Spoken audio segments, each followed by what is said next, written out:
I'm gonna get you. Look out! I'm gonna get you. Look out! What? Hello. I'm Martin, and here we are for the next chapter of Max Beckmann, and this is an opportunity for me to say all those things that I meant to say last time and I forgot.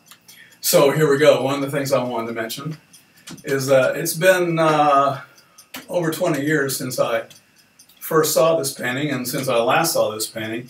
It's in the San Diego Museum of Art, Max Beckmann's Moon Landscape from 1925. There will be a 10-point quiz. Are you taking notes?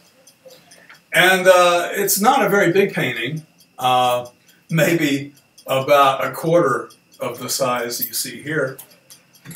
And if you go to the Museum of Art in San Diego website, you'll find a little bit about this painting, a little information. They classify Max Beckmann as a German expressionist. Now, I don't agree with them on that.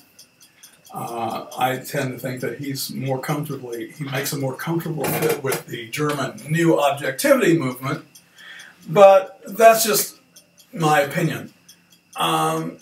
And sometimes it happens in art where you want to pigeonhole an artist as belonging to some movement, and it doesn't quite fit, but the definition is stretched a little bit. For example, Edouard Manet, a French painter who kind of showed the way to Impressionism, he's not really an Impressionist, but oftentimes he's lumped in with them.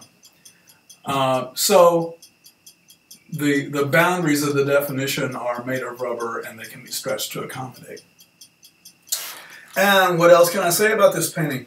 For this one, I'm going to put on my Bob Ross hat for a little bit and give some painting tips. If you look at a print reproduction, it's best to try to get several in front of you if you can. The curious thing, though, is that if you have a dozen different reproductions, you'll have a dozen different reproductions. You can't find reproductions that agree very well lots of times. A color that might appear purple in one will look pink in another. And because of that, you have a certain amount of freedom when you're making a copy to say, well, okay, since I can't tell what is what, I'll just choose what I think works best. And in this one, for example, here I'm looking at a cover, and well, there's a line of trees over here on the right side.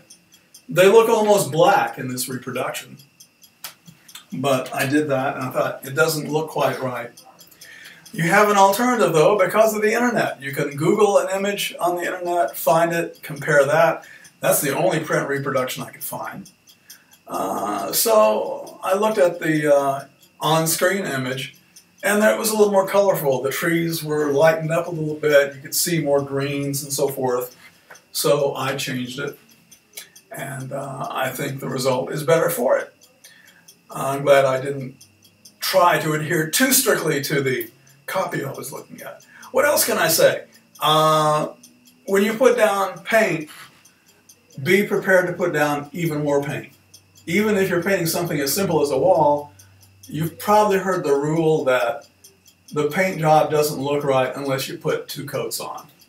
And that works even for something like this. Put down a coat, you realize, well, the sky needed to be darkened up. You've got to start with a base layer. You've got to start with something to work against. Chances are you're not going to hit the target the first time. You might have to go in again and make some adjustments. So I realized that I'd made the sky too light on the first pass. I'm going in and darkening it up, trying to get it closer, to look closer in appearance to the real thing. And don't be discouraged about that. A quick word, Winston Churchill, a talented amateur painter, said, "The more you mess with a painting, the better it looks."